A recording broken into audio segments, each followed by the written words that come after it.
ظالم نے اس کے سر کو گھورا، پھر ماں کی طرف جتاتی نظروں سے دیکھا، جنہوں نے نظروں سے ہی کہہ دیا یہ ہوئی نا بات، پر زبان سے بولی ظالم اس کی طبیعت ٹھیک نہیں ہے، اب اس کو مزید تنگ نہ کرو، جا کر سو جا۔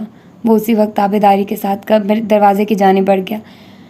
عافیہ نے کمبل کے اندر ہی دروازہ کھلنے اور پھر بند ہونے کی آواز سنی۔ سارا ضبط جواب دے گیا تھا۔ آنسو رکنے کا نام ہی نہ لے رہے تھے۔ سفینہ کی آواز آئی جو کہہ رہی تھی اپنی مرضی سے یہاں آئی ہو تو اب رونا کیوں آ رہا ہے؟ سسکیوں کو انڈر کنٹرول کرتی ہوئی بامشکل بولی کب رو رہی ہوں؟ سفینہ نے کسی کے اشارے پر دوبارہ پوچھا۔ عافیہ تمہیں اتنا رونا آ کیوں رہا ہے؟ مجھے خود نہیں علم اماں، کیوں پر دل کرتا ہے اتنا رو کے مر ہی جاؤں۔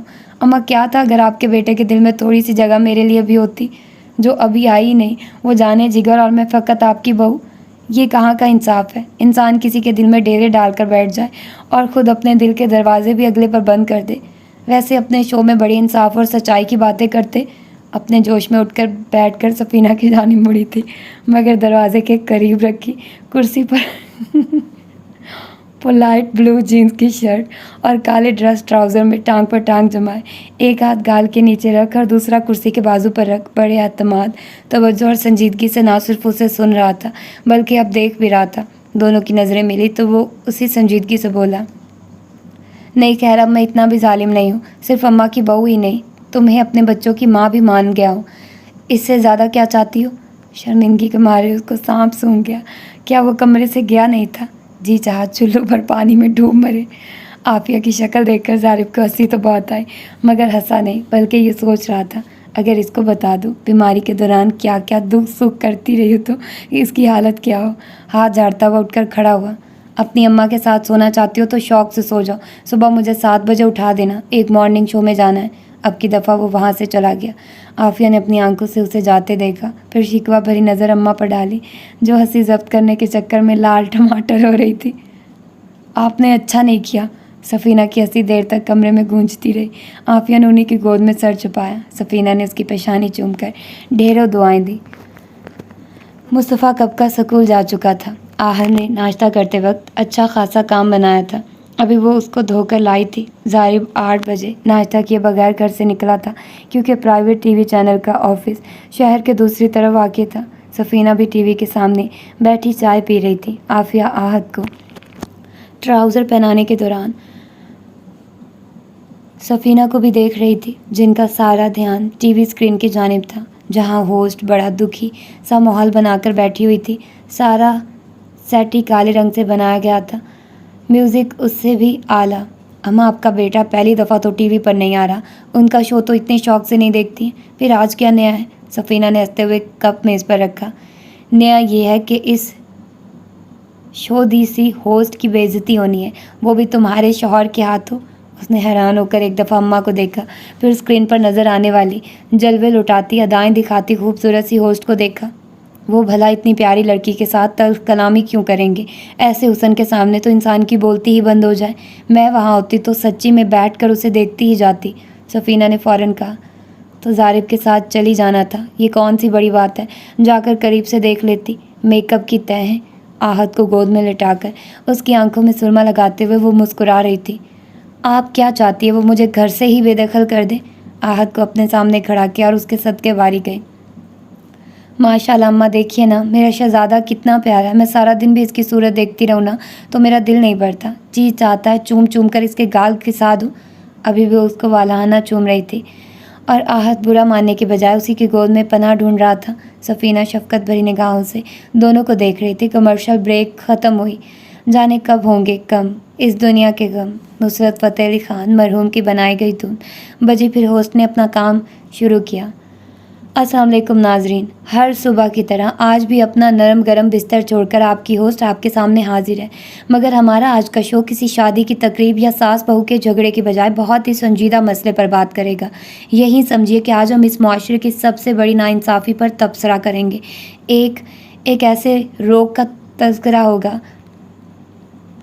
کہ جو پچھلے لمبے عرصے سے ہمارے معاشرے کو گھن کی طرح کھوکھلا کرتا آ رہا ہے۔ ناظرین، یہ صرف میرے یا جو لوگ اس وقت اسٹوڈیو میں موجود ہیں ان کے گھر یا زندگی کی کہانی نہیں ہے، بلکہ ہمارے معاشرے کا ہر دوسرا گھر، یا پھر اگر میں مزید کلیئر کروں تو ہر گھر کی عورت، ماں، بیٹی اور بہن کا مسئلہ ہے۔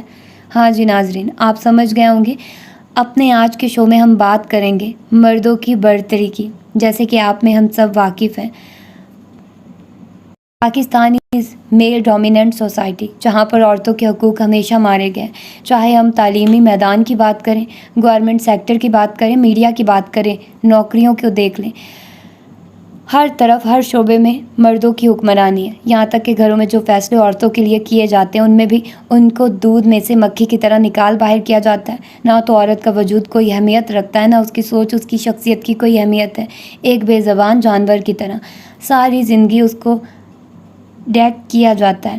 اسی معاشرتی زیادتی پر بات کرنے کے لیے ہمارے پاس قابل احترام مہمان گرامی موجود ہیں، جن میں سمیرہ اکرام صاحبہ ہماری ہر دل عزیز، سب کی جانی پہچانی اور پسندیدہ بیوٹیشین ہیں۔ ساتھ میں فیشن ڈیزائننگ بھی کرتی ہیں، نہ صرف پاکستان میں بلکہ انٹرنیشنل لیول پر کام کرتی ہیں۔ میم، ہم آپ کو اپنے شو میں خوش آمدید کہتے ہیں۔ ان کے ساتھ تشریف فرما ہے رابعہ ابصار صاحبہ۔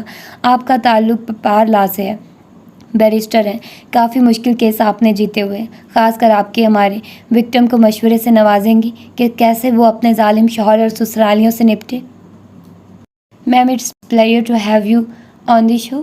آپ کے ساتھ بیٹھی ہیں صوبیہ حکیم، ان سے بھی آپ سبھی واقف ہیں۔ آپ ایک NGO کی روح رواں ہیں اور ان کا ادارہ معاشرے کی 27 مظلوم و ناتواں عورتوں کے لیے بہت سا کام کر چکا ہے اور مزید جاری ہے، جن پر یہ خود روشنی ڈالیں گی۔ Welcome to our show Sobia ji. At the last we have a handsome personality. کون نہیں جانتا ان کو؟ جب بولتے ہیں تو کہیں کے دلوں پر سچائی کی چھری چلاتے ہیں، کہیں کے دل پر اپنے زبردست لب و لہجے کا اثر چھوڑتے ہیں۔ اگر آپ کبھی ان کے فیس بک پیج کا ایک چکر لگائیں تو ان کی مقبولیت کا اندازہ کر سکیں۔ لڑکیوں کی جانب سے خاص کر کیسی کیسی آفرز آتی ہیں، آج موقع ملا تو ان سے براہ راست پوچھیں گے۔ The one and only mister Zohaib Sial. Sir, میں بتا نہیں سکتی کتنی خوش ہوں جب پروڈیوسر صاحبہ نے بتایا کہ آپ کو انوائٹ کیا گیا۔ میرے تو سن کر یہ ہاتھ پیر پھول گئے، کیونکہ آپ تو سیاست دانوں کے پسینے چھڑا دیتے ہیں، ہماری کیا حیثیت ہے؟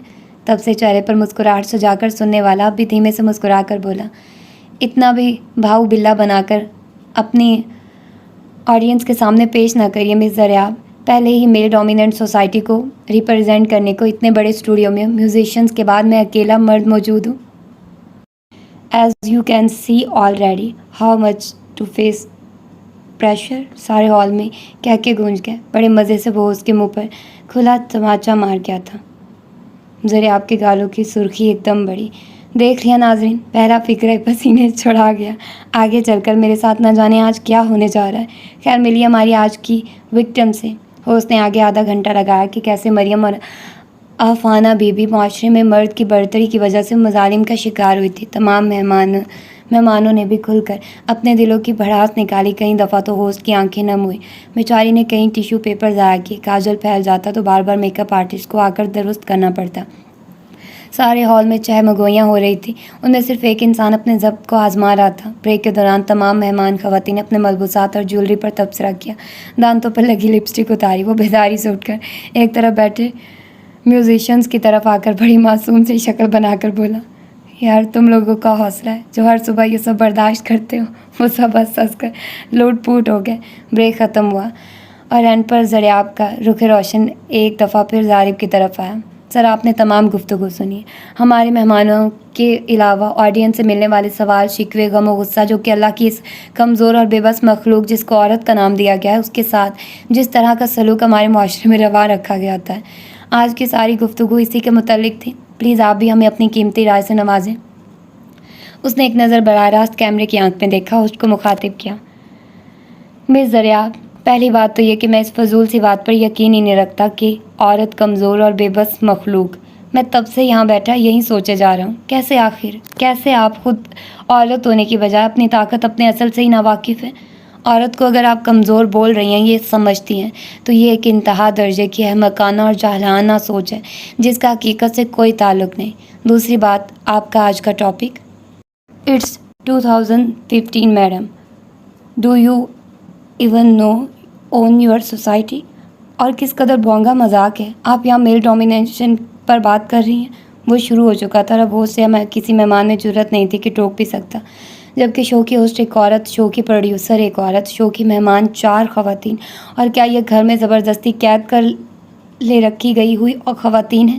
نہیں جی، چاروں کی چاروں ہائیلی ایجوکیٹڈ اور پھر کریئر وومن ہیں، اپنی اپنی فیلڈ میں ایک نام رکھتی ہیں. آپ کے ملک میں عورت پائلٹ ہے، آپ کے ہسپتالوں میں لیڈی ڈاکٹرز کی بھرمار ہے، آپ کے تعلیمی اداروں میں انگنت خواتین اساتذہ ہیں. آپ کے ملک میں خواتین رائٹرز کتنی ہیں، ان کی تعداد کا کسی کو اندازہ ہی نہیں. آپ کے ہاں کوئی 100 کے لگ بھگ ٹی وی چینلز کام کر رہے ہیں جن میں نیوز کاسٹرز عورتیں، صحافی عورتیں، تجزیہ کار عورتیں. پھر آ جائیے آپ ڈراموں اور فلموں کی طرف، وہاں سے کمرشلز اور ماڈلنگ کی جانب بھی مجھے کوئی ایک شعبہ ایسا بتا دے جہاں عورت نظر نہ آئے. اور بات کر رہی ہیں آپ میل ڈومینیشن کی، آپ کے بینکوں میں عورتیں، آپ کی ہر صوبائی اسمبلی اور اس کے بعد قومی اسمبلی میں عورتیں، ہر سیاسی پارٹی میں عورتیں، دنیا کی پہلی خاتون وزیر اعظم آپ کے ملک کی شہری. پھر بھی آپ اپنے معاشرے کو، اپنے والد کو، اپنے بھائیوں کو، اپنے شوہروں کو یوں باہر کی دنیا میں ذلیل کریں. کیوں؟ آپ کے والد نے آپ کو پڑھایا تو آج یہاں موجود ہے نا، تو پھر اسی باپ کے ساتھ یہ زیادتی کیوں؟ آپ میں سے کسی کے پاس جواب ہے تو دیں. ذرا آپ کے ذہن نے ایک کوڑی ڈھونڈ کر اس کے سامنے رکھی. ظارف سیال صاحب، یہ بات صرف ہم نہیں کر رہے، بین الاقوامی دنیا کر رہی ہے. ہمارے ملک کی لڑکی جس کی ملک نے قدر نہیں کی، یہاں کی جہالت سے بھاگ کر باہر پناہ لینے والی ملالہ یوسفزئی، وہاں آپ کیا کہیں گے؟ اب کی بار وہ ہنس پڑا. What a joke, what a bloody joke. ایک لڑکی کو وجہ بنا کر ساری دنیا کے لوگ آپ کو جوتے مار رہے ہیں. کیا آپ کو اس پر فخر محسوس ہو رہا ہے؟ نہ جانے کہاں کہاں کس کس ملک میں اس لڑکی نے کھڑی ہو کر یہ بات بولی ہے کہ میرا تعلق ایک ایسے ملک سے ہے جہاں لڑکیوں کو پسند نہیں کیا جاتا، جہاں لڑکیوں کے تعلیم کو معیوب جانا جاتا ہے، جہاں لڑکیوں کو اظہار رائے کی آزادی نہیں. ایسے بے حس اور بزدل معاشرے کی دلیر اور بہادر لڑکی ملالہ یوسفزئی، جس کو اس کے ملک کے خلاف بولنے کے پیسے اور عزت ملی. ٹو بی ویری آنیسٹ، ایسا نام اور ایسی عزت اللہ کسی دشمن کو بھی نہ دے. آپ کبھی جائیں نا پنجاب بورڈ یا سندھ یا کسی بھی صوبے کے کالجوں اور یونیورسٹیز کا ٹرن آؤٹ دیکھیے، پھر مجھے بتائیے گا کہ میرے ملک میں لڑکی کو لڑکے کے برابر تعلیم مل رہی ہے یا نہیں. اب میں آپ کو ایک اور پوائنٹ کلیئر کر دوں. جن خواتین کو آپ نے یہاں میل ڈومینیشن کا وکٹم بنا کر بٹھایا، وہ ڈومیسٹک ابیوز کی وکٹم ہے. اور ان دونوں ٹرمز میں زمین آسمان کا فرق ہے. ڈومیسٹک ابیوز کے وکٹم آپ کو امریکہ میں بھی ملیں گے، جاپان میں ملیں گے، UK میں ملیں گے. دنیا کے ہر ملک میں ایسے کیسز نظر آتے ہیں اور کوئی بھی ان سوسائٹیز کو میل ڈومیننٹ نہیں بولتا. ان مسائل سے اگر چھٹکارا چاہتے ہیں تو اپنے بچوں کو تربیت دیں. Let's be honest. نمبر 1 کہ یہ ڈومیسٹک ابیوز کے پیچھے، ہمارے معاشرے میں 99% کیسز کے پیچھے آپ کو عورت ہی کا کردار نظر آئے گا. ساس کی شکل میں، ماں کی شکل میں، نند کی شکل میں، سالی کی شکل میں، بہو کی شکل میں. سارے مسائل کے پیچھے کہیں نہ کہیں آپ کو عورت ہی نظر آئے گی. تو کنفرم ہو گیا، آج کا ہمارا مرد بالکل بھی ڈومینیٹ نہیں کر رہا. دوسری بات یہ ہے، میں اپنی ماں کا اکلوتا بیٹا ہوں. میرے والد صاحب کا انتقال میری چھوٹی عمر میں ہو گیا تھا، اس لیے میری ساری پرورش، میری تربیت میری ماں نے کی ہے. اور یقین مانیے، نہ وہ کالج گئی نہ وہ یونیورسٹی، پھر بھی اتنی با اختیار، بااصول اور مضبوط عورت ہے کہ آج بھی میری غلطی پر وہ میری عزت 2 کوڑی کی کر دیں. ہو سکتا ہے جوتا اٹھا کر ظالم سیال کی ساری اکڑ نکال دیں. آج میری مضبوطی کے پیچھے میری ماں ہے، میرے اس اعتماد کے پیچھے میری ماں ہے. ظالم کو ظالم بنایا اس کی ماں نے ہے. اس لیے اگر کوئی مجھے یہ بولے کہ عورت کمزور ہے تو مجھے مذاق ہی لگے گا، وہ بھی انتہائی 3rd کلاس. میں بنیادی طور پر ایک زمیندار آدمی ہوں. اپنی آنکھوں سے میں نے اپنے کھیتوں میں کام کرتی ایک عورت دیکھی تھی. گندم کی کٹائی کرتے دوران اس کے گھر بچے کی پیدائش ہوئی. کپڑے میں لپیٹ کر بچہ گھر لے گئی، اگلے دن پورے وقت سے کام پر تھی. ایسے واقعے کا چشمدید گواہ کیسے مان لے کہ عورت کمزور ہے؟ آپ چند ایک ناخوشگوار واقعات کو لے کر اپنے پورے معاشرے پر ٹیگ نہیں لگا سکتے. مرد چاہے جتنا بھی بڑا سورما بن جائے، جتنا مرضی بڑا پھنے کھاں، یہ مت بھولیے پیدا وہ عورت کی کوکھ سے ہوا ہے، اور اسی عورت کو اللہ نے اختیار دیا ہوا ہے. اور اپنی شفقت سے، اپنی محبت سے اس چھوٹے سے چڑی کے بوٹ کی تربیت کر کے اس کو ایک چھاؤں دینے والا تناور درخت بنائے. اس کی گھٹی میں عورت کی عزت کرنا ڈالے گی تو یقین کرے معاشرہ امن کی تصویر ہوگا. ہمارا معاشرہ نا انصافی کا شکار ہے. ہمارے یہاں کا فیملی سسٹم بالکل ختم ہو گیا ہے.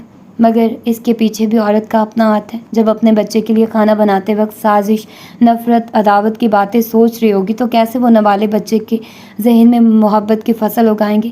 جب میاں بیوی اور اپنے بچوں کے سامنے اپنے بہن بھائی کے لیے نفرت اور سازشی بات کریں گی، ان کی اولاد کبھی بھی اپنے بہن بھائی سے محبت نہ کرے گی. ہر طرف خود غرضی کی اجارہ داری رہ جائے گی. یاد رکھیے، ہم نے وہی فصل کاٹنی ہے جو ہم نے اپنے ہاتھوں سے لگانی ہے. اگر ہم گنا لگاتے ہیں تو کھیت سے چاول نہیں نکلتا، گنا ہی نکلتا ہے. میں نے آپ کا بہت سا وقت لے لیا، مگر ایک آخری پیغام میں تمام ان لوگوں کو دینا چاہوں گا جو کسی بھی طرح کہیں بھی غلط انسانی رویوں کی وجہ سے تکلیف اٹھا رہے ہیں، چاہے وہ کوئی مرد ہے یا عورت. یہ جو کمزوری اور بزدلی کے لباس میں خود کو چھپایا ہوا ہے نا، یہ لباس یہ ثابت نہیں کرتا کہ تمہارا واسطہ کسی زور آور سے پڑا ہے. یہ لباس یہ ظاہر کرتا ہے کہ تم نے میدان میں اترے بغیر ہار مان لی. ظلم کے خلاف چپ رہنے سے بڑا ظلم اور کوئی نہیں. یہ انتظار نہ کرو کہ کوئی آئے اور تمہاری اچھائیوں کی آواز بنے، خود اپنی آواز بنو. اللہ اور اللہ کے رسول پر کامل یقین رکھو اور لڑے بغیر ہار نہ مانو. یہ 2 دن بعد کی شام تھی. ساری فیملی سفینہ کے کمرے میں جمع بیٹھی تھی. آج عارف خوش بھی بہت تھا کیونکہ اماں کا ہاتھ اب ٹھیک ہو گیا تھا، جبکہ ٹانگ کا ایکس رے بالکل ٹھیک آیا تھا. ڈاکٹر کا کہنا تھا مہینے 2 میں پلاسٹر اتار دیں گے. ظالم ماں کے ساتھ بیڈ کی بیک سے ٹیک لگا کر بیٹھا ہوا تھا. مصطفیٰ پاؤں کی طرف لیٹا ہوا تھا. احد اپنی ماں کے ساتھ صوفے پر موجود تھا. درمیان میں جب جی چاہتا صوفے سے بیڈ پر آتا، پھر بیڈ سے صوفے پر جاتا. اس وقت بھی کوئی چوتھی دفعہ سفینہ نے ظارف کی توجہ ٹی وی سے ہٹا کر احد کی طرف کروائی تھی. ظارف ہاتھ بڑھانا آ رہا ہے، کہیں گر نہ جاؤ. اس نے جھنجھلا کر نظریں احد کی بجائے عافیہ پر گاڑی. پر یار کیا مصیبت ہے، تم بھی ادھر بیڈ پر بیٹھ جاؤ. میرا بیٹا بیچارہ دادی اور ماں کے درمیان بھاگ بھاگ کر تھک جائے گا. کل کو اس کی بیوی آئی تب تم تینوں اس کا کیا حال کرو گی؟ مجھے ابھی سے سوچ کر تشویش ہو رہی ہے. وہ اس کو گھورتی ہوئی صوفے سے اٹھی اور مصطفیٰ کے قریب لیٹ گئی. بولی کچھ نہیں کیونکہ اس کا سارا دھیان ٹی وی پر لگی فلم ریئل اسٹیل کی جانب تھا. یہاں میکس ایٹم کو کیچڑ میں سے نکالنے میں مصروف تھا. دوسری طرف احد اب ایک دفعہ عافیہ پر گرتا، دوسری دفعہ ظارف پر گرتا، تیسری دفعہ اماں پر گرنے لگتا تو ظارف تھام لیتا. اوہ یار تیری بریکیں فیل کیوں ہیں؟ میں اپنی ماں کے ساتھ آرام سے بیٹھا ہوا، تم بھی اپنی ماں کے پاس سکون سے کیوں نہیں بیٹھ جاتے؟ عافیہ اپنی جگہ سے اٹھ گئی. لائیے اس کو مجھے دے، اس کے سونے کا وقت ہے، میں اس کو سلا کر آتی ہوں. سفینہ نے روکنا چاہا. رہنے دو عافیہ، یہ ظارف تو ایویں ہی شور مچا دیتا ہے. وہ احد کو اٹھا کر اب بیڈ کے قریب اپنی چپلیں ڈھونڈ رہی تھی. نہیں اماں، جتنا ماشاءاللہ احد کا وزن ہے آپ کی ٹانگ پر گرا تو بڑا نقصان کرے گا، اور اگر ابھی یہ نہ سویا تو 1-2 بجے سے پہلے اس کو نیند نہیں آنی. سفینہ نے نثار ہوتی نظروں سے بہو کم بیٹی کو دیکھا. نیوی بلو گرم سوٹ کے اوپر سلور ایپلک لگی ہوئی تھی جس میں اس کی سرخ و سفید رنگت اور بھی شاداب نظر آ رہی تھی. لمبی چوٹی ناگن کی طرح کمر پر لٹکتی رہتی اور وہ اپنے حسن سے بے نیاز مگن تھی. کمرے سے نکلنے سے پہلے اس نے مصطفیٰ کے بالوں میں ہاتھ بھرا. مصطفیٰ جانو 8:30 ہو گئے، سونے کا وقت نکل رہا ہے، بس 9 بجے تک ٹی وی دیکھ لو، باقی جو مووی بچ جائے گی صبح دیکھ لینا. مصطفیٰ نے بیچارہ سا منہ بنایا. پری کل چھٹی ہے، ساری فلم ابھی دیکھنے دینا. بالکل بھی نہیں، بس 9 بجے سے زیادہ نہیں جاگنا. اگر نہیں منظور تو ابھی ٹی وی بند کر دوں گی. وہ ٹی وی کی جانب بڑھی تھی. مصطفیٰ اور ظارف دونوں نے شور مچا دیا. ارے 9 بجے تک تو دیکھنے دو. اس نے ظارف کی بات پر اماں کو ریموٹ پکڑا دیا. یہ لے اماں، اب آپ ہی انچارج ہیں. باہر جاتی ہے مصطفیٰ نے آواز لگائی. پری میں آج دادوں کے ساتھ سو جاؤں؟ کیوں نہیں میری جان، ضرور سو جاؤ. ظارف نے فوراً نفی کی. بالکل بھی نہیں، سوتے میں اماں کی ٹانگ دکھائے گا. سفینہ نے ظارف کی نفی کی. اتنا بڑا بیڈ ہے اور میرا مصطفیٰ تو سوتے میں بالکل بھی اپنے باپ کی طرح دولتیں نہیں مارتا. عافیہ دروازے میں ہی رکی ہوئی تھی. ہنستے ہوئے پوچھا. اماں آپ ان کو گھوڑا کہہ رہی ہیں یا گدھا؟ سفینہ اور مصطفیٰ دونوں بھی ہنس رہے تھے عافیہ کے سوال کے جواب میں. ماں سے پہلے وہ خود براہ راست بیوی کی نظروں میں گہرائی تک دیکھتے ہوئے بولا. میں بتاؤں کیا کہہ رہی ہیں؟ وہ نفی میں سر ہلاتی وہاں سے نکل گئی. کچن سے احد کا فیڈر لیا. اپنے کمرے میں نائٹ بلب آن کر کے مین بلب بند کرتے ہوئے احد کو لے کر لیٹ گئی. اس کے فیڈر پینے کے دوران اس کے بالوں میں انگلیاں پھیرتی، کبھی اس کا منہ چومتی، کبھی پاؤں چومتی، کبھی ہاتھ چومتی، ساتھ ساتھ کچھ گا رہی تھی. ہمیں غم زدہ دیکھ کر یہ وہ بولے، ہمارا ہے تو بے سہارا نہیں ہے، ہو رسوائی تیری آنکھ نم ہو، تیرے یار کو یہ گوارا نہیں ہے. احد سو گیا تو اس پر رضائی برابر کر کے واپس کچن میں آئی. ٹی وی کی آواز اب نہیں آ رہی تھی، جس کا مطلب تھا کہ 9 بج چکے تھے۔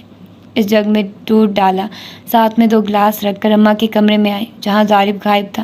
دونوں دادی پوتا لیٹے وہ مزے سے باتوں میں مصروف تھے۔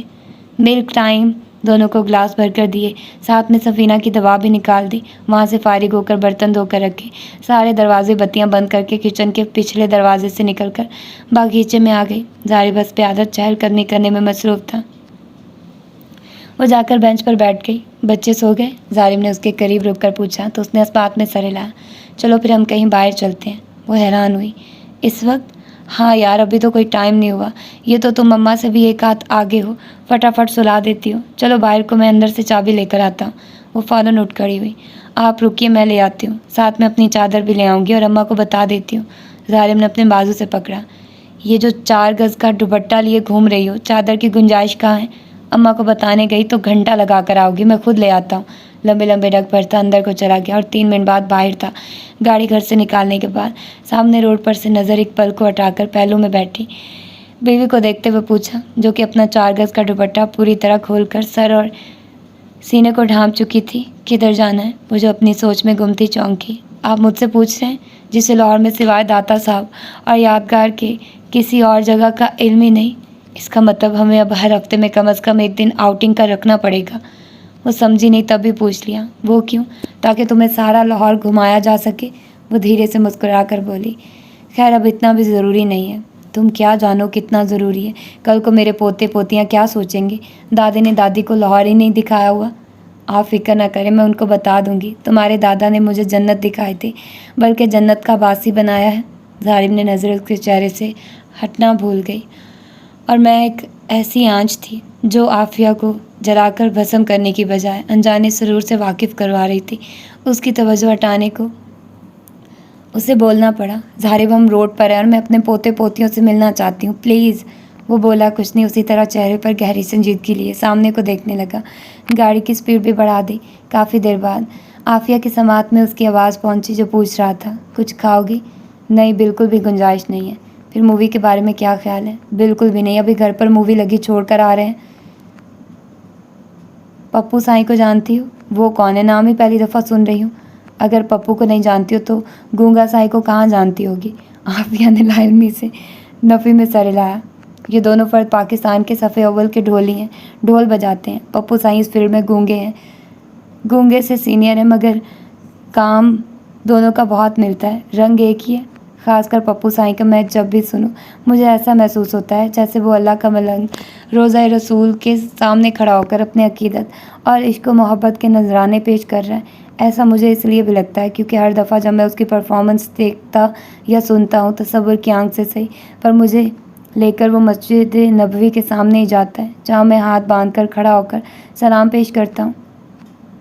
ایک پل کو اس نے نظر موڑ کر عافیہ کی حیرت سے پھیلی آنکھوں میں دیکھا اور بولا، تمہیں شاید میری بات عجیب لگے، مگر میں تمہیں وہ بتا رہا ہوں جو میری کیفیت ہوتی ہے۔ اس لیے میں تمہیں آج ایک ایسی جگہ پر لے کر جاؤں گا جہاں آج پپو سائیں اور گونگا ایک ساتھ اپنا نذرانہ پیش کرنے والے ہیں۔ جس وقت وہ لوگ بابا شاہ جمال کے دربار پہنچے وہاں بہت زیادہ بھیڑ تھی۔ گاڑی کو کافی پیچھے پار کرنے کے بعد انجن بند کرتا ہوا اتر کر اس کی جانب آیا۔ اس کا دروازہ کھولا، وہ باہر آئی۔ دروازہ بند کرنے کے بعد ریموٹ سے گاڑی لاک کرنے کے بعد اپنے ہاتھ میں مضبوطی سے عافیہ کا ہاتھ لے کر بھیڑ میں سے رستہ بناتا ہوا دربار کے احاطے تک لے آیا۔ ایک جانب درخت کے تنے کے قریب جگہ نظر آئی، وہیں اس کو بیٹھنے کا اشارہ کیا۔ جب وہ بیٹھ گئی تو اس کے برابر تھوڑا سا آگے کو خود بیٹھ گیا۔ عافیہ نے جائزہ لیا تو محسوس ہوا اس کی ایک طرف درخت تھا، دوسری طرف ظارف دیوار کی طرف اس کے اور دوسروں کے درمیان موجود تھا۔ جہاں وہ بیٹھی تھی وہاں قدرے اندھیرا تھا۔ ایسا محسوس ہوا جیسے پبلک میں ہونے کے باوجود سب کی آنکھوں سے اوجھل تھی۔ ظارف کی صدا پر اتنا پیار آیا۔ آج وہ پہلی دفعہ اس کے ساتھ یوں باہر آئی تھی اور پہلے ہی دن وہ اس کو اس قدر بھیڑ والی جگہ پر لایا تھا جیسے گاڑی سے لے کر احاطے تک وہ اس کا محافظ رہا۔ عافیہ یہ سمجھ ہی نہ پائی کہ آیا وہ اس کے پیچھے چل رہا تھا یا آگے، دائیں یا بائیں۔ اس کے چاروں طرف صرف وہی تھا۔ اتنے بہت سے لوگوں میں کسی کے ساتھ نہ اس کا کندھا مس ہوا نہ ہاتھ، نظر تو بہت دور ہی کی بات تھی۔ جی چاہا اپنی جگہ سے کھڑی ہو کر اس مست دھمالیوں میں شامل ہو جائے جو اپنے یار کی مستی میں جھوم رہے تھے، اور وہ بھی ہاتھ اٹھا اٹھا کر بولے کہ دیکھو اگر میں اس کو اپنی دعاؤں میں مانگتی تھی تو غلط تو نہیں تھا۔ اپنی آنکھوں میں بھر آنے والے پانی کو پلو سے صاف کرتے اس نے اپنا سر ظارف کی پشت سے ٹکا دیا، جس نے چونک کر گردن موڑی۔ پری آر یو اوکے؟ اس نے ظارف کے سویٹر کے اوپر ہی بوسہ لیا اور سر اسبات میں ہلاتے ہوئے مسکرا دی۔ اگلے چند منٹ وہ میوزک کو سنتی دل میں یہ سوچ رہی تھی کہ یہ تو عام سے ہی ڈھول بجانے والے ہیں، ظارف تو ہمیں اتنی تعریف کر رہے تھے۔ پر پھر ایک دم خاموشی چھا گئی۔ پہلے والے لوگ پیچھے ہٹ گئے اور دو لوگ گلے میں ڈھول ڈالے آگے آئے۔ لوگوں نے ان کی بھرپور پذیرائی کی۔ ایک تھوڑی زیادہ عمر کا آدمی تھا، دوسرا اس سے کم عمر۔ دونوں کے لمبے بال کندھوں سے نیچے جا رہے تھے۔ بڑے والے کے بال سیدھے اور تیل لگے ہوئے تھے، جبکہ دوسرے والے کے بال گھنگریالے تھے۔ دونوں نے گلے میں بہت سی مالائیں اور موتی پہنے ہوئے تھے۔ سنجیدہ چہرے، فوکس آنکھیں۔ پہلے جگہ پر ہی خاموشی چھا گئی اور اس کے آگے بس فن کی زبان رہ گئی۔ ایسا لگا جیسے سینے میں رکھا خلیوں سے مل کر بنا لوتھڑا، جس کو عرف عام میں دل کہتے ہیں، وہ پانی بن کر جسم کے ایک ایک ریشے میں منتقل ہو گیا۔ یہ اتنی طاقت صرف ڈرم پر پڑنے والی چھڑیوں میں نہیں ہو سکتی۔ یہ ڈھولی کا جنون تھا اور جذبہ تھا جو سننے والے کی سماعتوں میں جادو بن کر اثر کرتا۔ وہ دیکھتی رہی کیسے ظارف کی ساری توجہ ان دو افراد پر تھی۔ کبھی کبھی وہ دونوں بازو اوپر اٹھا کر تالیاں بجانے لگتا۔ اینڈ پر عافیہ نے اس کی توجہ وقت کی جانب دلائی۔ ظارف نے ایک نظر اپنی رسٹ واچ پر ڈالی۔ 1:15 ہو رہا تھا۔ دن کا آغاز ہو گیا اور علم بھی نہ ہوا۔ گھر تک پہنچتے 1:30 بج گیا۔ اماں کو ایک نظر دیکھ کر دونوں اپنے کمرے میں آ گئے۔ احد مزے کی نیند سویا ہوا تھا۔ آپ کے لیے دودھ لاؤں یا کافی لیں گے؟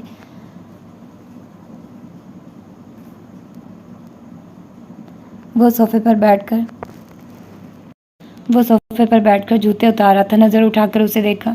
دودھ رہنے دو، کافی ٹھیک ہے، اور پلیز اگر زحمت ہو تب بھی شام میں جو رس ملائی تم نے بنائی تھی وہ بھی لے آنا۔ عافیہ کے جانے کے بعد ظالم نے جوتے اسٹینڈ میں رکھے، منہ ہاتھ دھوئے اور لیپ ٹاپ لے کر بیڈ پر اپنی جگہ سنبھال لی۔ جب تک وہ واپس آئی وہ اپنے ضروری ای میلز چیک کر کے جن کو رپلائی جانا تھا وہ لکھ رہا تھا۔ عافیہ نے دونوں کافی کے کپ اور رس ملائی کا پیالہ اس کے قریب سائڈ دراز پر رکھا۔ خود لباس بدل کر الماری کے پاس اسٹول کے اوپر رکھی ٹوکری پکڑ کر بیڈ پر آ بیٹھی، جس میں سفید اون کے گولے اور ایک عدد کوریشیا موجود تھا۔ ظالم نے ایک نظر اس کو دیکھا جسے ہاتھ تیزی کے ساتھ حرکت کر رہے تھے۔ اس نے پیالہ اٹھا کر 2-3 چمچ رس ملائی کے لیے۔ یہ روز سونے سے پہلے تم یہ بلاں لے کر بیٹھ جاتی ہو، بنا کیا رہی ہو؟ اس کا سارا فوکس قریشی پر تھا۔ احد کا ہیٹ ہے، ظارف ہلکے سے ہنسا اور چڑھانے کو بولا، ماشاءاللہ جس قدر شوق اور سپیڈ سے بنا رہی ہو، اگلے 2-4 سالوں تک بنا ہی لوگی۔ اچھا اب ایسی بھی بات نہیں ہے، دن میں احد کے ڈر سے ہاتھ میں نہیں لیتی ہوں، وہ ہر چیز کا معائنہ شروع کر دیتا اور قریشی سے ڈر لگتا ہے کہیں آنکھ وغیرہ میں نہ مار لے۔ ویسے میں ایک بات سوچ رہی تھی، ظالم نے مصروف انداز میں پوچھا۔ کیا؟ وہ جو مارننگ شو کی ہوسٹ ہے زریاب احمد، اس نے آپ سے پوچھا تو ضرور ہوگا کہ بھائی کس جنم کا بدلہ لیا ہے؟ ظارف کی انگلیاں ابھی بھی کی پیڈ پر ناچ رہی تھی، مگر ہلکا سا کہکا مار کر چمکتی ہوئی روشن آنکھوں سمیت بولا، کیا تم نے وہ شو دیکھا تھا؟ ہاں تو، اور مزے کی بات بتاؤں، شو شروع ہونے سے پہلے ہی اماں نے کہہ دیا تھا آج اس ہوسٹ کی بے عزتی ہونے والی ہے۔ اس نے سامنے بیٹھی عافیہ کو دیکھا اور مسکراتے ہوئے بولا، ہو سکتا ہے کچھ زیادہ ہی کہہ گیا ہو، پر یار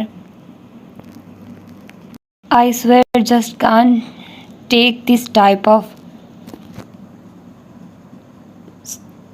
stupid hit۔ وہ بھی مسکرا دی اور پھر یہ ایک دم سنجیدہ ہوتے ہوئے بولی، اس شو کے اینڈ پر آپ نے جو کہا کیا وہ میرے لیے تھا؟ جو آپ نے کہا لڑے بغیر ہار نہ مانو، کیا تمہیں ایسا لگا کہ میں نے تم سے کہا ہے؟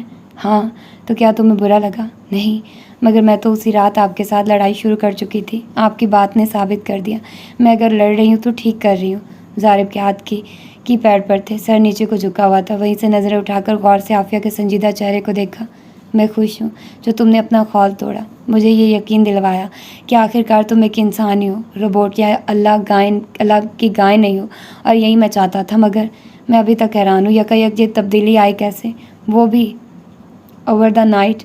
اس کے پیچھے راز کیا ہے؟ پہلے مجھے دیکھتے ہی بیگم صاحبہ کی ٹانگیں کانپنے لگتی تھی، اچانک کیا ہوا؟ Am I not the same anymore or is it you who have changed؟ نہیں، آپ تو جیسے تھے ویسے ہی ہیں، اصل میں خود بھی حیران ہوں۔ پتہ کیا؟ اس نے ہاتھوں سے قریشیہ رکھ دیا، اس کے اپنے چہرے پر الجھن رقم تھی۔ ظارف بڑے غور سے اسے سن اور پڑھ رہا تھا جو کہنے لگی، جس دن آپ نے مجھے ڈانٹا تھا کہ آپ کا نام اپنے نام کے ساتھ نہ لکھوں، مجھے بڑا دکھ ہوا، میں روئی بھی بہت، پر جب میں ٹھیک نہیں تھی تب مجھے لگتا ہے کہ میں نے بہت سی باتیں کی ہیں، میرے بچپن کی عادت ہے بخار میں رونے اور بڑبڑانے کی، اب مجھے یہ تو یاد نہیں کیا کیا کہا، پر اتنا ضرور جانتی ہوں جو جو دماغ میں چل رہا ہوگا سب کہہ دیا ہوگا۔ اور مجھے خواب میں ابا جی بھی ملے تھے، شاید انہوں نے سوال پوچھا تھا کہ ظارف کون ہے۔ ظارف نے اونچی آواز میں لا حول ولا قوت پڑھی۔ محترمہ، وہ سوال آپ کے والد صاحب مرحوم نے نہیں، اس ناچیز نے پوچھا تھا۔ عافیہ نے بھویں اوپر کو اٹھ کے ایک ہاتھ منہ پر رکھا۔ آپ نے کیوں پوچھا؟ بس ایسے ہی شوق ہوا جاننے کا۔ تو وہ باتیں میں نے ابا جی سے نہیں کی؟ ظارف شرارتی مسکراہٹ سمیت اس کی آنکھوں میں دیکھ رہا تھا، ساتھ ہی نفی میں سر ہلایا۔ عافیہ نے بھی اسی طرح سر نفی میں لایا، چہرے پر شرمندگی کے آثار ابھر رہے تھے۔ میں نے اور کیا کیا بولا تھا؟ اس کا مطلب جو ناک میں نے پکڑی تھی وہ بھی ابا جی کی نہیں تھی؟ ظارف کا کہکا جاندار تھا۔ بیگم صاحبہ، میرا مطالبہ تھا، بیوی وہ ہے جو برابر آئے اور ڈنکے کی چوٹ پر آپ کو فتح کر لے۔ تم اپنے ہوش میں وہ کام نہیں کر سکی پر نیند میں کر گئی۔ یہاں، اس نے شہادت کی انگلی اپنے دل کے اوپر رکھی، یہاں پر سر رکھ کر آنسو بہاتے ہوئے تم نے مجھ سے ریکویسٹ کی تھی۔ عافیہ کے چہرے کی سرخی ہر سیکنڈ کے ساتھ بڑھ رہی تھی۔ مری ہوئی آواز میں پوچھا، کیسی ریکویسٹ؟ تم نے کہا پلیز دعا کریں ظارف کو مجھ سے محبت ہو جائے۔ میں نے ایسا بول دیا؟ گول موٹی موٹی آنکھیں ظارف پر ٹکی تھی۔ جی ہاں، آپ نے ایسا ہی بولا، اور میں نے اسی وقت اٹھ کر فجر کی نماز میں دعا کر دی۔ وہ جتنا بھی حیران ہوتی کم تھا۔ کیا دعا کی؟ میں نے کہا، یا رب، اگر اس عورت کے جذبے سچے ہیں تو میرے بغیرت دل کو اس کی طرف موڑ دے۔ پھر دعا قبول ہوئی کیا؟ ظارف نے اپنا کافی کا کپ اٹھایا اور اس کی طرف بڑھایا۔ 100% تو نہیں، پر لگتا یوں ہے کہ کام جاری ہے۔ میں آپ کو ایک راز کی بات بتاؤں؟ ظارف نے لیپ ٹاپ بند کر کے سائڈ پر رکھا اور آگے کو جھک کر پورے رازدارانہ انداز میں پوچھا، جلدی بولو۔ مجھے اب آپ سے ڈر نہیں لگتا؟ ظارف نے دھیمے لہجے میں پوچھا۔ کیا بالکل بھی نہیں؟ عافیہ نے نفی میں سر ہلایا۔ وہ پھر بولا تو لہجے میں غصہ اور آنکھوں میں سنجیدہ گھوری تھی۔ ذرا سا بھی نہیں؟ عافیہ نے ہاتھ کی مدد سے اس کے چہرے کا رخ دوسری جانب کیا۔ اچھا، اب آپ مجھے ڈرانے کی کوشش نہ کریں۔ میں کیسے کوشش کر سکتا ہوں؟ تم کون سا مجھ سے ڈرتی ہو؟ اب ایسی بھی بات نہیں، یوں خطرناک ایکسپریشن سے گھوریں گے تو ڈر آ بھی سکتا ہے، وہ بھی اتنی رات کو جب میرے بیٹے بھی سوئے ہوئے ہیں۔ ظارف ہنستا چلا گیا۔ جب دونوں سونے کو لیٹ گئے، اندھیرے میں ظارف کی آواز ابھری، پری، میرے پاس تمہارے لیے ایک سرپرائز ہے۔ جواب میں اس کی سوئی سی آواز آئی، اگر تو وہ سرپرائز یہ گھر میرے نام کرنے والا ہے تو اللہ کی قسم کاغذوں کے ٹکڑے ٹکڑے کر کے جلا دوں گی۔ اگر اس کے علاوہ کچھ اور ہے تو ابھی بتا دے۔ کی نہ پھر عورتوں والی جذباتی بات۔ یار، تم عورتیں عقل شعور رکھتے ہوئے بھی جب جذبات کی بات آتی ہے تو اندھی بہری کیوں ہو جاتی ہو؟ گھر نہیں لینا کیوں؟ اس لیے کہ شوہر بڑا وفادار ہے؟ Let's put on one point, مرد اس دنیا کی بے وفا ترین مخلوق ہے۔ شوہر ہنس کر بول دے، بھائی خوش آمد کر دے، تم لوگ وہیں پر اپنا سب کچھ ان پر وار دیتی ہو۔ خدا کا نام ہے جو حق تمہیں اللہ کی ذات نے وراثت کے نام پر دیے ہوئے ہیں، ان سے تو انکار نہ کیا کرو۔ پھر کہتی ہو عورت بے بس و مجبور ہے۔ تمہارے والد صاحب کے بعد بھائیوں کا رویہ تمہارے سامنے۔ تمہیں ایک مرد نے اتنے سال بعد طلاق دے کر فارغ کر دیا، کیا تھا ہاتھ میں؟ سر چھپانے کے لیے چھت بھی نہیں تھی، اور تم وہی بے وقوفی دوبارہ کر رہی ہو۔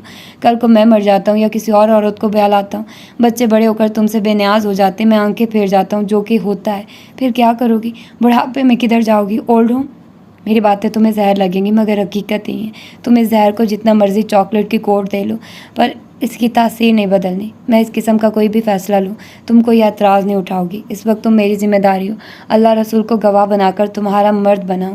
حال اچھا ہے، کل کس نے دیکھا ہے، اس لیے اس معاملے میں چپ رہو۔ اور یہ سرپرائز نہیں ہے، وہ کیا ہے کل آنے پر بتاؤں گا۔ پھر یہ ہوا کہ ظالم نے تو سرپرائز نہ دیا مگر زندگی نے دے دیا، اور وہ بھی ایسا چونکانے والا کہ عافیہ جی جان سے تھرا کے رہ گئی۔ ظارف آفس کے لیے نکل رہا تھا اور وہ آہت کو گود میں اٹھائے کمرے سے ظارف کے ساتھ ہی برآمد ہوئی تھی۔ آپ شام کو جلدی آ جائیے گا، مصطفیٰ کی ڈینٹسٹ کے پاس اپائنٹمنٹ ہے۔ کہتی ہو تو جاتا ہی نہیں ہوں۔ نہیں، یہ تو میں نہیں کہہ رہی، دیکھا اماں، سچ اس کی زبان پر آ ہی گیا۔ گھر پہ آرام کرتا تو یہ مجھے دیکھ ہی نہیں سکتی۔ وہ ماں کے سامنے جھکا، انہوں نے سر پر ہاتھ پھیرا۔ کیوں ہر وقت اس کو تنگ کرتے رہتے ہو؟ بچے کیا اس کام کے لیے کم ہیں؟ توبہ اماں، مجال ہے جو آپ کبھی اس کے خلاف بول دیں۔ اور پریوش صاحبہ، بندہ نا چیز وقت پر موجود ہوگا۔ اور یار آج ذرا کوفتے تو بنا لینا، چیز اور ہری مرچ بھر کر۔ آہت کے گال پر پیار کرنے کو جھکا تو جان بوجھ کر اپنا سر عافیہ کے چہرے کے اوپر مس کیا۔ وہ اس کی شرارت پر دلکشی سے مسکرا دی۔ زارب میری جان ایک بات تو بتاؤ، ان مردوں کو کیا کہتے ہیں جن کے دل کا راستہ میدے سے ہو کر گزرتا ہے؟ زہری ماں کے سوال کو بالکل سمجھ گیا تھا اور بھرپور کہکا مار کر بولا، پیاری ماں، ان کو رن مرید کہتے ہیں، اور یہ رہا آپ کا رن مرید بیٹا۔ اسی لیے تو کہتے ہیں سوچ سمجھ کر گھر کی بہو لائیں، ایسی بے زبان احساس مند بہو لائیں گی تو بیٹا بیچارہ کیا کر سکتا ہے۔ اچھا مجھے دیر ہو رہی ہے۔ دروازے کی جانب جا رہا تھا جب لینڈ لائن پر بیل ہوئی۔ دروازے کی جانب بڑھتے قدم فون سٹینڈ کی طرف آ گئے۔ السلام علیکم، جی آپ کون؟ اوکے ہولڈ کریں۔ فون ہولڈ رکھ کر باہر کو نکلتے ہوئے اس کو مطلع کر دیا، پری تمہارا فون ہے سن لو۔ وہ یہ بھی نہ پوچھ سکی کس کا، کیونکہ وہ دروازہ عبور کر گیا تھا۔ اماں کے پاس احد کو واکر میں ڈال کر خود فون سٹینڈ پر یہ سوچتی ہوئی آئی کہ کس کی کال ہو سکتی ہے، شاید فاطمہ چچی، مگر فون پر جو آواز سنائی دی اس نے کبھی نہیں سوچا تھا کبھی سننے کو ملے گی۔ اس آواز سے اس کو نفرت نہیں تھی۔ دوسری طرف بولے جانے والے ہر جملے کے ساتھ عافیہ کے چہرے کا رنگ ٹھلے لٹھے کی مانند سفید ہوتا جا رہا تھا۔ 15 منٹ کی کال نے اس کو 15 سالوں کی مسافت کے برابر تھکا دیا اور حیرت انگیز طور پر اس کی اپنی زبان بولنے سے انکاری ہو گئی۔ جب ریسیور واپس کریڈر پر ڈالا تو وہ باقاعدہ کانپ رہی تھی، ہانپ رہی تھی، یوں لگ رہا تھا کھڑی کھڑی گر جائے گی۔ وہ گھر سے دور کافی فاصلے پر آ گیا تھا، مگر دماغ میں مسلسل ایک ہی نام گردش کیے جا رہا تھا۔ جب دماغ الجھنے لگا تو اس نے گاڑی سائڈ پر روکی اور امتیاز کا نمبر ملا دیا۔ دعا سلام گھر والوں کے حال احوال کے بعد اس نے اصل سوال پوچھا، امتیاز مجھے پوچھنا یہ تھا کہ عافیہ کے چھوٹے بھائی کا نام عدیل ہے یا کہ بڑے گھر والے کا؟ او نہیں یار، عافیہ کے چھوٹے بھائی کا نام کامران ہے اور بڑے کا نام وقاص ہے۔ عدیل اس نام مراد کا نام ہے جو اس کے بھائی کا سالہ ہے۔ مگر تم کیوں پوچھ رہے ہو؟ ساری بے یقینی کے سمندر سے ابھرتے ہوئے فوراً بہانہ بنانے لگا اور چند ایک ادھر ادھر کی باتوں کے بعد اس نے فون بند کر دیا۔ اس کے کانوں میں ایک دفعہ پھر پر اعتماد آواز گونجی، میں عدیل بول رہا ہوں، عافیہ سے بات کروا دے۔ سارا دن آفس میں اس کے انتظار رہا کہ وہ خود سے کال کر کے اس کو بتائے گی، مگر عافیہ کی جانب مکمل خاموشی رہی۔ وہ وعدے کے مطابق پورے وقت سے گھر آیا اور اس پر نظر پڑتے ہی چونک گیا۔ وہی صبح والا اولیا، بکھرے ہوئے بال، آنکھوں میں نظر آتا اجنبی اور سر تاثر۔ اس نے کن اکھیوں سے اس کا بھرپور جائزہ لیا، نارمل روزمرہ کے انداز میں بولا، جلدی سے تیار ہو جاؤ اور مصطفیٰ کو بلاؤ، ڈاکٹر کا وقت نہ نکل جائے۔ وہ جیسے کسی خیال سے چونکی، ہاں میں جا کر کیا کروں گی، آپ بس مصطفیٰ کو لے جائیں، وہ تیار ہی ہے، میں لے آتی ہوں اسے۔ وہ اب ڈاکٹر کے پاس نہ جانا کوئی اتنی بڑی وجہ نہیں تھی جس کو لے کر وہ کہ سوال و جواب شروع کرتا، اس لیے مصطفیٰ کو ساتھ لیا اور چلا گیا۔ رات کے کھانے تک اس کی دماغی غیر حاضری زارب کے علاوہ اماں نے بھی نوٹ کی۔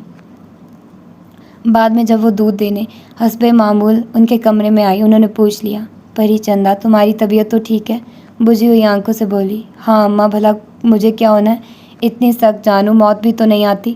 سفینہ کا دل ہول گیا، اللہ نہ کرے تمہیں گرم ہوا بھی چھو کر گزرے۔ کیا زارب نے کچھ دل دکھانے والی بات کی؟ اس نے فٹ نفی کی، ارے نہیں اماں، ان کی باتوں سے تو دل لگتا ہے، دکھتا نہیں۔ خیر میں ہاتھ کو دیکھوں، ابھی سویا نہیں تھا، زارب کو تنگ کر رہا ہوگا، آپ کی لائٹ بند کر دوں؟ ہاں چندہ کر دو۔ اپنے کمرے میں آئی۔ زارب حسب معمول لیپ ٹاپ پر مصروف تھا اور احد پوری کوشش کے ساتھ باپ کے لیے ضروری ای میلز ٹائپ کرنا چاہ رہا تھا۔ یہ الگ بات کہ باپ نے اس کو اپنے کندھوں پر بیٹھا کر لیپ ٹاپ اس کی پہنچ سے دور کر دیا ہوا تھا۔ عافیہ کی نظر احد پر پڑی تو بے اختیار ہنسی نکل گئی۔ یہ آج گزرے دن کی پہلی ہنسی تھی۔ آپ نے کیسے میرے بیٹے کو نچھو باندری کی طرح اوپر بٹھایا ہے؟ یہ ہے ہی نچھو باندری، بندر۔ احد وہاں سے اٹھاتے ہوئے فوراً بولی، نہیں جی یہ تو شہزادہ ہے، میرا شہزادہ، میرا دل بھر جانی۔ ساتھ احد کو گدگدی کی، جو ہاتھ پاؤں مارتے ہوئے ہنستا چلا گیا۔ کیا میں لائٹ بند کر دوں؟ احد جلتی ہوئی روشنی میں نہیں سوئے گا۔ زارب نے اس کی آنکھوں ایک پل کھوجا اور اس بات میں سر ہلا دیا۔ وہ لائٹ آف کر کے احد کو لے کر لیٹ گئی اور وہ بظاہر لیپ ٹاپ پر کام میں مصروف پس منظر میں اسی سے مخاطب تھا۔ تم مجھے بتا کیوں نہیں دیتی ہو اس آدمی کی کال میرے گھر پر کیوں آئی؟ اس نے ایسا کیا کہا ہے کہ تم آج اپنے آپ میں نہیں ہو؟ بول دو اس سے پہلے کہ تمہاری خاموش آگ بن کر سب کچھ جلا دے۔ میں جتنا بھی انکار کر لوں، ہوں تو ایک عام سا مرد، تو ایسے خاموشی اوڑھ کر کیوں میرا امتحان لے رہی ہو؟ حالانکہ تمہیں پہلی فرصت میں سب شیئر کرنا چاہیے تھا کہ آج سے پہلے بھی وہ تمہیں کال کر چکا ہے۔ اندازہ کرو ذرا میرے دماغ میں کیا کیا پوائنٹ آ رہے ہیں۔ اب پہلے والی بات نہیں رہی ہے، تم اب صرف میری زندگی میں نہیں ہو۔ اگر صرف بیوی ہوتی تو میں غصے سے سب کچھ پوچھ لیتا، ڈانٹ دیتا، یار دل کی مکین بنی ہو، محبوب سے چاہ کر بھی ایسی باز پرس نہیں کی جاتی، یہ محبت کی توہین ہے۔ دیکھو جہاں بستے ہیں وہاں یوں ایسی تباہی تو نہیں مچاتے جیسی تباہی تم اس وقت خاموش رہ کر میرے دل میں مچا رہی ہو۔